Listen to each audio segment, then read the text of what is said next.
Okay, good morning students.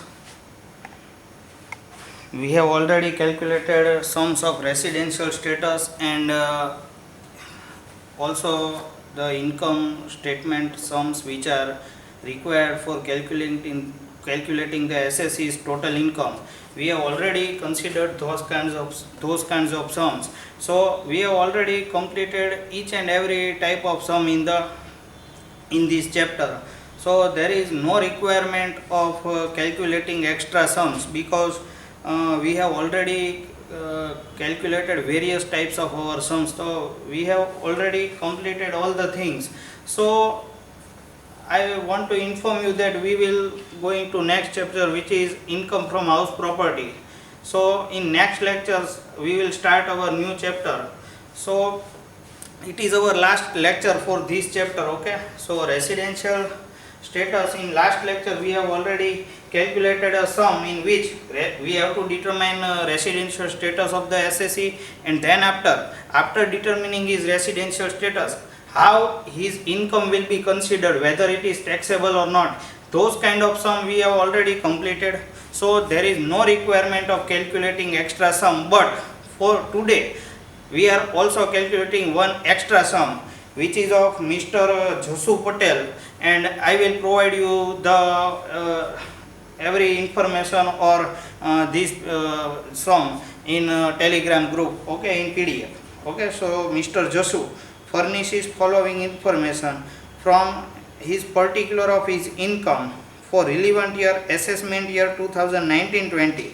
You are required to calculate his incomes. Okay, so this kind of sum is provided to us, okay, in which Mr. Jasu, if he is resident and ordinarily resident, otherwise he becomes not ordinarily resident, then how income, effect of income will be given, and whether it is tax free or taxable, we will do those things also. Okay, so first of all I am writing down Mr. Jasu Patel provides following information, but we are not doing that. Mr. Jasu Patel total income, okay, heading will be total income of statement showing total income of statement showing total income of Mr. Jasu. Okay,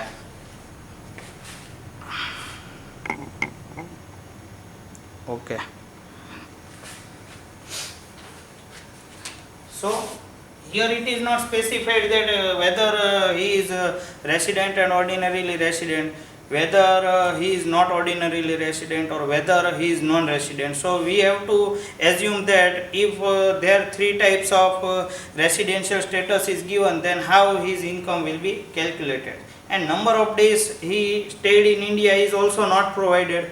Okay, so we will calculate only his total income for different residential status particulars, then after resident, and here I am writing down only OR, means you have to understand that ordinarily resident. Okay, then after our resident, and second status is resident, and NOR means not ordinarily resident. Okay, so you will understand this short form. Okay, and third category is non-resident, means NR. Okay, so first of all we are discussing income of first case is, okay, professional fees received in India rupees 5,11,000. It means that it is an Indian income. Okay, please check that professional fees received in India. So this income is Indian income, and when there is Indian income, then it is taxable in each and every type of residential status, whether ordinarily resident, not ordinarily resident, or non-resident, whichever category it is, but Indian income is always taxable. Okay, so first of all professional fees, first point, professional fees received in India. So in each and every situation, this income will be taxable. How much amount? 5 lakh, 11,000, 5 lakh, 11,000, 5 lakh, 11,000. Okay, then after second situation, please check that income earned in India but received in Rome. So we can easily conclude that income is earned in India means this income is Indian income, and Indian income is taxable in each and every type of residential status. Okay, so I am writing it down here. Income earned in India but received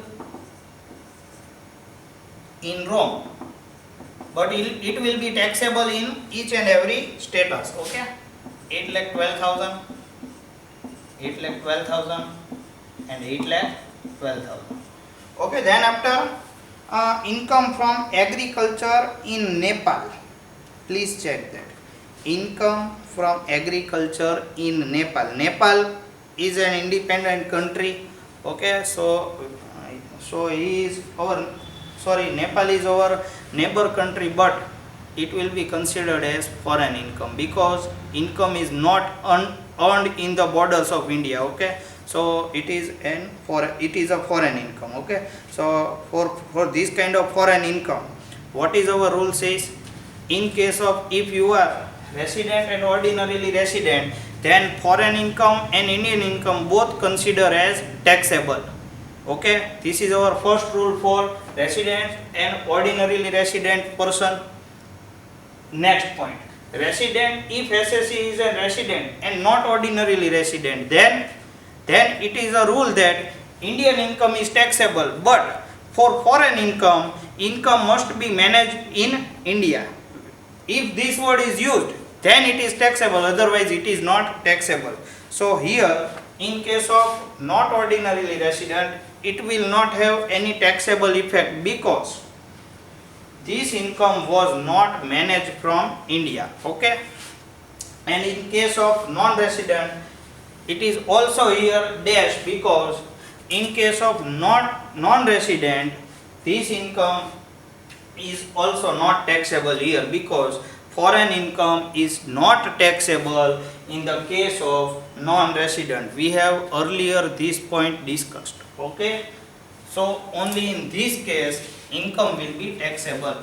So the third point, agriculture income in Nepal. Okay, we have already discussed another point which should be come to your mind. Okay, if it is an Indian agricultural income, then it is tax free in every scenario. Okay, but it is earned from Nepal, so it is taxable. Okay, in case of resident and ordinarily resident. Okay, how much amount? 3,14,000. Okay, so you got my point. Okay, then after income from business in UK controlled from India, please check that which information is provided. Income from business in UK but controlled from India, this word is used, managed from India or controlled from India. So here, in case of not ordinarily resident, it will be taxable. How much amount? Rupees 2,16,000. Okay, here it is not taxable because foreign income. Please check that it is a foreign income from business in UK controlled from India, but it is a foreign income. So we have already discussed that in case of not ordinarily resident, when there is word used managed from India or controlled from India, then it is here taxable. And in case of resident and ordinarily resident, every type of Indian and foreign income is taxable. So we will write it down here, 2,16,000. Okay, so we will write description for fourth point. Income from business in UK controlled word is provided here, controlled from India. Okay, so please student, another time we are repeating these rules. Okay, so first, when SSC is resident and ordinarily resident, then every Indian and foreign income is taxable. Okay, clear? In second situation, when SSC is resident and not ordinarily resident, then Indian income is taxable. But in case of foreign income, simple one word must be used is that controlled from India or managed from India. Okay, if this word is used, then and then it is taxable, otherwise it will be tax free. In this sum, if in this case control from India word did not use, then we will make dash here. We will not write it down 2,16,000. Okay, and in case of non-resident, Indian income is taxable but foreign income is tax free. Okay, so in non-resident status, foreign income is tax free. So please consider these rules. Okay, if you focus on these rules, then and then you will have no problem in this kind of sums. Okay, and you can easily calculate this kind of sums. Nothing is difficult in this chapter. Okay,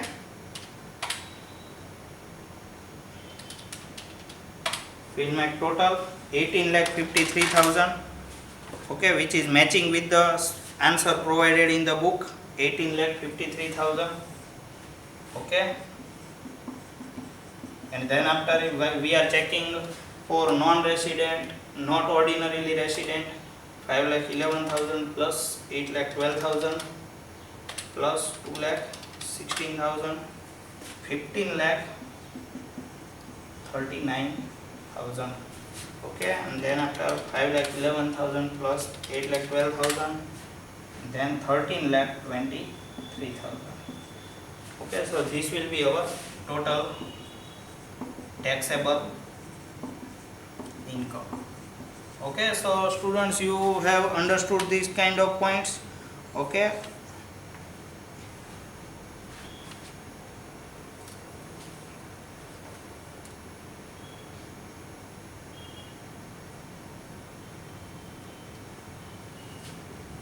there is a single point provided in non-residential status is that here there is income of Nepal income which is here considered. Okay, but it cannot be considered here. Okay, so don't consider answer of the book final, because there are many printing mistakes are there and they are calculating sometimes wrong answers. So please consider and stick to our rules. So no problem will be calculated. Okay, no problem will come into your examination problem. Okay, so please consider these sums and repeat these rules which I have discussed here. Okay, so you will have no problem in your examinations. Okay, so we are concluding our lecture here. Okay, so for today's lecture this is enough. Okay.